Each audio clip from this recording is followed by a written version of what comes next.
Hola, buenas tardes a todos y todas. Hoy nos encontramos en el plató de Santana Televisión junto con Gabriel Garrido para hablar de un tema tan interesante como el ejercicio físico y la vigoresia. Como bien sabéis, soy Rosario Rubio, psicóloga, y Gabriel Garrido es nuestro preparador físico y también sabéis que está colaborando con el Club de Lucha Olímpica Power. Bienvenido. Gracias por la invitación. Pues vamos a hablar de la vigoresia. Nosotros, como en otro tipo de programas que hemos hecho juntos, hemos dado mucha importancia al tema del deporte, a incluir el deporte desde la base, desde los niños más pequeños, pero también es importante ver que el exceso de esa práctica de deporte en sí, pues también puede ocasionar el efecto contrario, un efecto boomerang. Y vamos a hablar pues de la vigoresia. La vigoresia es un trastorno mental que tiene que ver mucho con el exceso de ejercicio físico, sobre todo está muy vinculado con el ejercicio físico de los gimnasios. También se puede catalogar este tipo de trastorno como dismorfia corporal y como anorexia inversa. Es un trastorno del siglo XXI y es como una epidemia silenciosa, porque realmente hay mucho más casos de lo que realmente nosotros podemos detectar. Y nosotros ahora vamos a ir hablando y vamos a ir explicando todo este tipo de trastorno, el tipo de trastorno en sí, para que dar la voz de alarma, para que descubra la gente que nos escuche que existe, que está ahí y que normalmente cuando nos damos cuenta es cuando ya las consecuencias son más graves de lo que nosotros esperamos. Entonces, a nivel tuyo de preparador físico, ¿qué es lo que te encuentras sobre este tema? ¿Qué porcentaje, qué rango de edad tienen los...? Bueno, primeramente la definición que has hecho de vigorexia, vamos, es espectacular, no se puede añadir ya prácticamente nada más, la verdad. Yo, bajo mi experiencia, o por lo menos a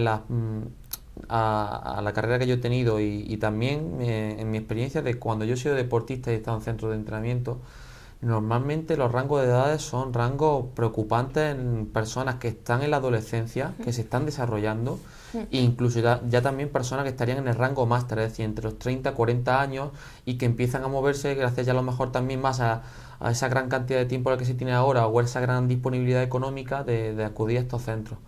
¿Cuál es el principal problema? La educación, en ese sentido. Entonces, principalmente, como os he comentado anteriormente, ese rango de edad que es la adolescencia es un punto crítico porque principalmente en institutos y en colegios, desgraciadamente, por nuestro sistema educacional no tenemos ninguna formación sobre fisiología o cómo influye una ayuda ergogénica o una sustancia dopante en el organismo y cuáles son los efectos negativos de esa sustancia dopante. Entonces, principalmente sería ese rango de edad el más controvertido, sobre todo esa edad entre los 13, 15, los 20 años, 25 y rondando también los 30. O sea, y normalmente también en hombres principalmente suele darse ese tipo de trastorno. La verdad es que a raíz de lo que estás hablando de la adolescencia, es verdad que nosotros cuando empezamos a ir al gimnasio, solemos ir cuando ya queremos, estamos en la adolescencia y acudimos al gimnasio.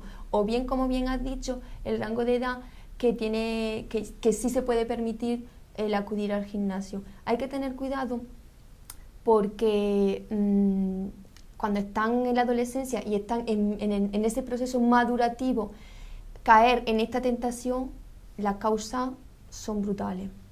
Y como bien has dicho y quiero recalcar, es muy importante la educación en valores y la educación que se le dé desde el colegio, porque si nosotros siempre hemos tenido, educación física, siempre lo hemos tenido, pero vamos, yo en mi época era, coge un balón y ponte a jugar, pero no nos educaban en educación física, que ahí es el mayor problema que tenemos, porque considero que la asignatura de educación física tiene mucha importancia y que deberían de dar no solamente coger el balón e irte a jugar, las niñas balonmano y los niños fútbol, que esa es otra, pero ahí no vamos a entrar, sino que le den a los niños esa pauta de nutrición pauta de la importancia que tiene los efectos psicológicos en la maduración, porque claro, un niño a lo mejor con 13 años está totalmente desarrollado, pero a lo mejor otro no. Y entre ellos hay mucha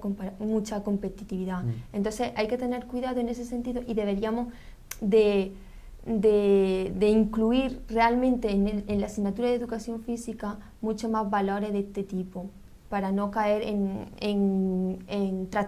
trastornos como la vigorexia, la anorexia, la bulimia, que en los adolescentes pues se está cargando no solamente la vida, sino también a nivel psicológico, muchos adolescentes que están mal por este tipo de sentido. Luego también considero que la vigorexia es un trastorno más de hombres, aunque también hay más mujeres, pero considero que es un trastorno más de hombres que de mujeres. No sé lo que tú opinas, Gaby.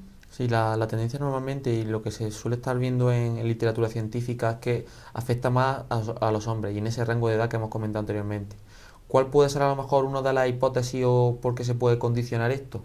Debemos pensar que estos rangos de edad son personas que todavía no tienen un gran sentido crítico, están empezando a desarrollar ese sentido crítico si se le enseña, que es otra cuestión que podemos hablar en muchos programas más adelante, por supuesto, pero principalmente esa referencia de tener a lo mejor algún ideal dentro de tu propio gimnasio. Y muchas veces ideales que no les corresponden ni a gente que no es profesional y que no son la verdadera imagen para que se vean reflejados a ellos. O sea, nosotros siempre decimos, ya sea desde el punto de vista y en todas las ramas sanitarias, tanto en la psicología como en ciencia del deporte, como medicina, todas las ramas, que hay que individualizar. Y en este sentido lo que hay que intentar es enseñar a nuestro cliente, y en este caso, por ejemplo, a un adolescente, hay que individualizar su camino. De que no nos podemos fijar en solo un punto de vista estético, que puede venir luego a largo plazo, por supuesto, pero que debe enfocarse también en otros tipos de objetivos. Luego, una cosa muy importante también, y es que aparte de esa importancia que le ha dado a la educación física, es importante también que se le den más opinión, que se le den más trabajo al sentido crítico, que formemos personas críticas, que no que porque nos diga un monitor o un profesional algo, no lo creamos, que pensemos, debatimos, busquemos fuentes de información. No porque nos diga un profesional, ya sea una psicóloga, por ejemplo, tienes que acertar, y si yo no lo entiendo, pues me creo. Quedo así. No, debemos tener ese pensamiento crítico, ese pensamiento que nos permita... ¿Esto para qué me va a servir? Por supuesto, ¿por qué? Esto va a ser luego la base de la educación en muchas perspectivas, porque va a ser, y aunque nos creamos que va a ser a lo mejor desde el punto de vista algo un poquito más problemático para un profesor, que un alumno sea muy preguntón, entre comillas, cosa que no debe ser así, va a generar una barrera positiva o un crecimiento, exactamente, un feedback positivo que va a redundar en una mejor calidad de los ciudadanos, claro. Y luego sobre todo en su sentimiento crítico. ¿Cuál es el problema? Que esto también se nos puede achacar a lo mejor un poquito de escéptico, en el sentido de que a la industria no le interesa que tengamos ciudadanos ejemplares y que sepan qué es lo que están haciendo, porque cuanto más ignorante sea un ciudadano, más fácil enfermará, y esto es mucho dinero para muchas industrias. Y eso también tenemos que tenerlo en cuenta. La recomendación principal sería, en ese sentido, el tema del sentido crítico. Y luego, como hemos comentado anteriormente, este sentido, por supuesto, se puede dar tanto en hombres como en mujeres. ¿Qué pasa? En la sociedad en la que estamos actualmente, tenemos un gran problema. Y es que a la mujer se le está tendiendo a que esté cada vez más delgada, mientras que al hombre se le está tendiendo a que esté cada vez más musculado, cada vez más fuerte. Sí, bueno. Y que no aceptemos, por ejemplo... Algo que no es tampoco un fallo estético ni nada, que el tener algo de grasa abdominal. No, son cánones que se están estableciendo. Cuando, por ejemplo, anteriormente, en el siglo XVIII, siglo XIX, los cánones de belleza eran totalmente distintos. Incluso a muchos hombres hoy en día nos parecen mucho más atractivos aquellos cánones de belleza que una chica que, por ejemplo, desde mi punto de vista, esté esquelética. Claro. Es algo que creo que es no solo un problema ya psicológico, sino un problema también social. Sí, o sea, la educación en este sentido es fundamental. Sí.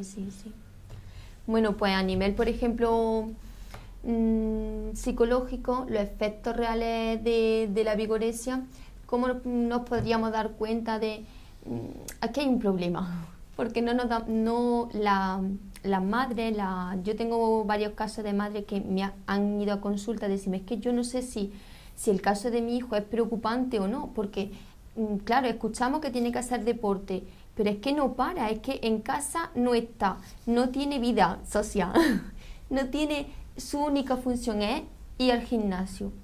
Entonces digo, pero si tú misma me estás declarando el problema en sí, hay un problema, porque si ha dejado su espacio de amigos, ha dejado lo estudiado a un lado, ha dejado esa participación en casa, incluso se autocontrola de una manera la alimentación que no es normal, tú misma me estás diciendo que hay un problema. No venga que yo te diga, sí vamos, tú misma me lo estás diciendo. Pero lo que pasa es, otra cosilla que pasa aquí es que cuando se dan cuenta los padres, ya es un poco más tarde de lo común. ¿Por qué? Porque el niño ya ha generado cierta conducta y no solamente conducta ya han física, reforzado esas conductas exactamente. Entonces es un poco más complicado y yo lo que quiero es trasladar desde aquí esa voz de alarma, porque es verdad que es la epidemia silenciosa, porque no aparece, porque claro, es muy llamativo, por ejemplo, la anorexia. La anorexia, tú estás muy delgada y dices, aquí pasa algo, pero en este tipo de cosas, pues no porque no es visible, exactamente, porque bueno, es que como está en el gimnasio, pues es normal que esté un poco más, que tenga más músculo, pero hay que ver el proceso en sí, porque a lo mejor en 2 meses no es natural que ese niño haya pegado un cambio tan radical, hay que buscar el objetivo, la consecuencia y la causa del cambio tan brusco. Pero es muy complicado, la verdad que en este sentido es muy complicado. Y aquí, detrás de todo esto, hay efectos psicológicos, porque no se nos puede olvidar que es un trastorno mental. Lo mismo que la anorexia, lo mismo que la bulimia, es un trastorno mental. Que sí que hay casos que también acompaña el trastorno en sí de la alimentación, y otros casos pues que no le meten esa dieta, porque le meten otro tipo de producto. Un apartado, claro. Y viendo algo que puede ser que, perdona que te corte, no. Es que yo creo que también el trastorno en sí de la vigorexia no es del todo, no digo que sea el responsable, sino el problema es que ese trastorno, cuáles son las decisiones que te hacen tomar, qué es lo que haces para conseguir esa vigorexia, que es lo que creo que vamos a abordar, claro, luego en el tema del dopaje, o en el tema de ayudas ergogénicas, o en el tema de mitos. Entonces, aparte de ese trastorno, creo que es muy importante lo que estás comentando, por supuesto. Creo que también es necesario abordar la perspectiva de cuáles son las decisiones que tomas en función de ese trastorno. Pero ¿sabes lo que pasa, Gaby? Que es un trastorno mental. Es decir, este niño, este adolescente, o esta niña, o este adolescente, adulto, o sí. Que comete este tipo de, que está viviendo en este trastorno, es porque tiene baja autoestima, porque se ve inferior. Ahí quiero llegar. Porque se ve una persona que se ve al espejo y aunque físicamente esté bien, él nunca se ve bien, o simplemente que él mismo juega con su propio cuerpo, quiere más. El narcisismo, también hay muchas personas muy narcisistas con este tipo de trastorno. Entonces, es un trastorno grave, complicado, y que normalmente cuando llega a consulta ha cometido muchísimas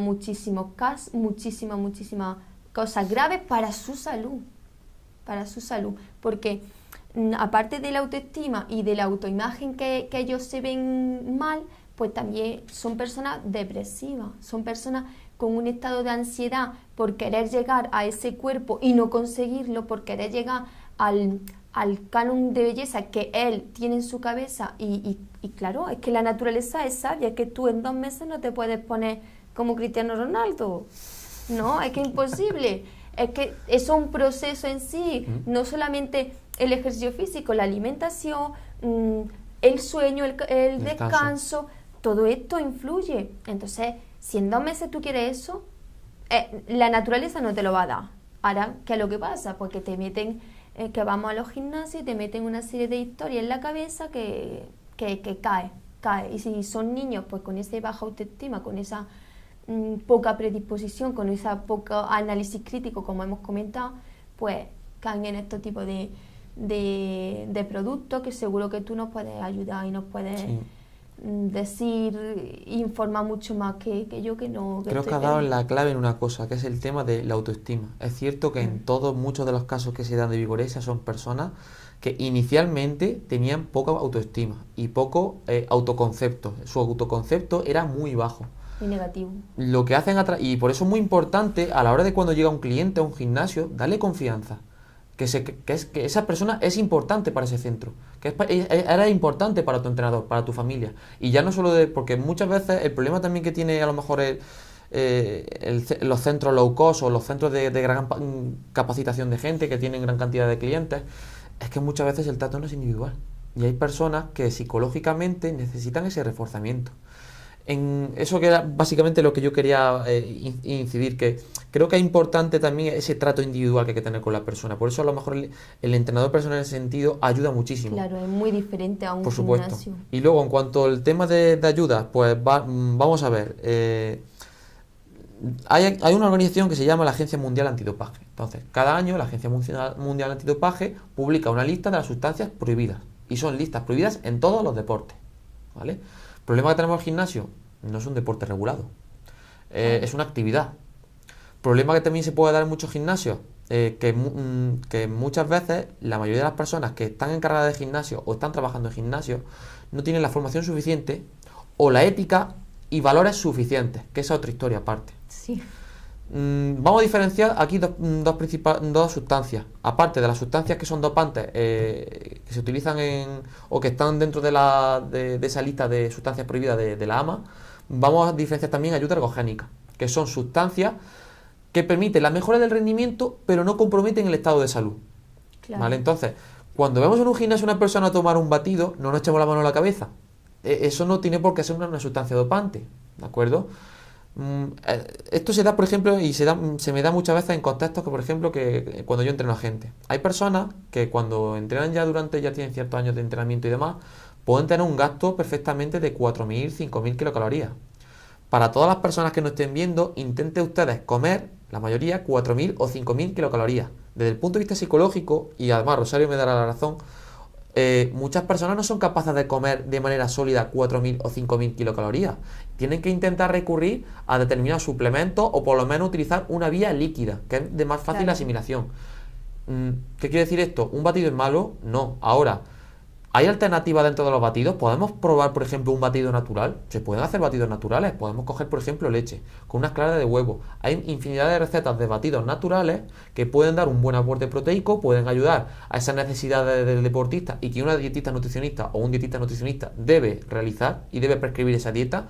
Ningún centro deportivo que no tenga un dietista debería prescribir esa dieta y es una legislación que hay por BOE. Ni dar, fundamental. Dieta. Y eso también era por romper una pequeña lanza a nuestros queridos amigos los dietistas nutricionistas. Y en ese sentido hay que individualizar. Ahora bien, luego, ¿qué es lo que pasa? Muchas de las sustancias dopantes son medicamentos que se utilizan para determinadas patologías. Por ejemplo, en personas mayores que tienen sarcopenia, es decir, pérdida de masa muscular. En muchos casos se le dan fármacos para estimular el crecimiento de masa muscular. Personas con cáncer. Por ejemplo, en la quimioterapia se produce pérdida de masa muscular como consecuencia de ese tratamiento. Muchos médicos pues utilizan fármacos para intentar paliar los efectos de la quimioterapia. Y si así nos ponemos, incluso por ejemplo en enfermedades renales con el AEPO, que por ejemplo es una hormona que se utiliza por ejemplo en el ámbito de los deportes de fondo y que se utiliza por ejemplo para enfermos renales. ¿Qué pasa? Aquí la sustancia en sí no es mala, el problema es la aplicación que se le da. Entonces es muy importante, por todo eso que estamos comentando, primero que haya profesionales, que sepan lo que están haciendo. Ningún profesional que tenga además ética y moral no va a prescribir nunca una sustancia dopante, nunca, ni debe, por lo menos. Problema que tenemos en España, no tenemos una ley de regulación profesional en el deporte. ¿Qué puede pasar? Ahora bien, esto no quiere decir ahora, por ejemplo, que los únicos profesionales tengan que ser graduados. Hay personas desde aquí que yo he conocido a lo largo de mi experiencia que no tienen graduados y aún así tienen mayores competencias que otros graduados. Creo que aquí hay siempre un pequeño debate. Yo siempre voy a defender que haya un graduado. ¿Por qué? Porque son 4 años de formación que dedica esa persona. Claro. Pero también debe haber esa pasión por ese deporte como en todo. Pero desde aquí no excluir, por ejemplo, también a otros compañeros en la profesión que pueden venir en cierta medida bien y que pueden tener esas competencias también. Ahora bien, seamos críticos, que es salud, Dios mío del amor hermoso. No puede ser que nos gastemos, ¿qué te digo yo? 400 euros en batidos Herbalife, por ejemplo, por poner un ejemplo de una marca o cualquier otro tipo de marca que nos permitan dar resultados cuando encima no hay ni evidencia científica que lo demuestre. Y cuando podemos coger datos nutricionales y estamos viendo que nos está engañando. La salud es muy importante y todos debemos valorarla. Entonces, ese dinero que se gaste uno en su salud es fundamental. Es lo que yo digo siempre, ¿le vas a dar el trabajo de un médico a un mecánico? No, cada profesional, su formación y su función, punto. Y me he puesto a lo mejor un poquito más... No, pero es normal porque sí. estamos hablando de salud. Es verdad que es un tema que está ahí, que es un tema que está mucho más cerca de lo que nosotros podemos imaginar, que hay mucha más gente con este tipo de problemas de la que podemos imaginar. Y lo que queremos es eso, no alarmar tampoco, pero sí dar un toque de atención para que estemos pendientes pues de nuestros jóvenes, de nuestros adolescentes o de los que no son tan adolescentes, para que se preocupen más realmente de su salud y no tanto de su físico. Estoy totalmente de acuerdo, vamos. Claro. Y otra cosilla que te quería comentar, como me has metido lo de los batidos, ¿qué de verdad y qué hay de mito? Que Vale. Estos temas que hay aquí ahora mucho, que están tan de moda, los tipos de batidos y todo eso. Vale, a ver, debemos entender, aquí tendríamos que dar unas pequeñas nociones de nutrición, en el sentido de que la proteína, para que lo entendamos, sería la proteína, sería el ladrillo de nuestro cuerpo, que iba a repetir de nuevo la palabra. Este ladrillo nos permite realizar muchísimas funciones, reconstrucción de la masa muscular, enzimas que nos permitan realizar funciones vitales para nuestro organismo. Entonces, ¿qué pasa? Con el ejercicio físico, esas demandas de proteína aumentan, nuestro gasto o nuestro daño muscular es mayor, entonces necesitamos mayor cantidad de proteína para ajustar esas demandas. ¿Cuál es el problema en este sentido? Las cantidades que se utilizan. Muchas veces vas a gimnasios o hablas en determinados centros y ya se hablan de cantidades de en torno a 4 o 5 gramos por kilo de peso de proteína. Eso es una burrada. O por lo menos no hay evidencia científica que justifique que eso a largo plazo va a tener efectos beneficiosos o efectos neutros. ¿Cuál es el problema? No tenemos estudios longitudinales de largo tiempo que nos permitan ver cuál es de verdad el efecto de esa proteína.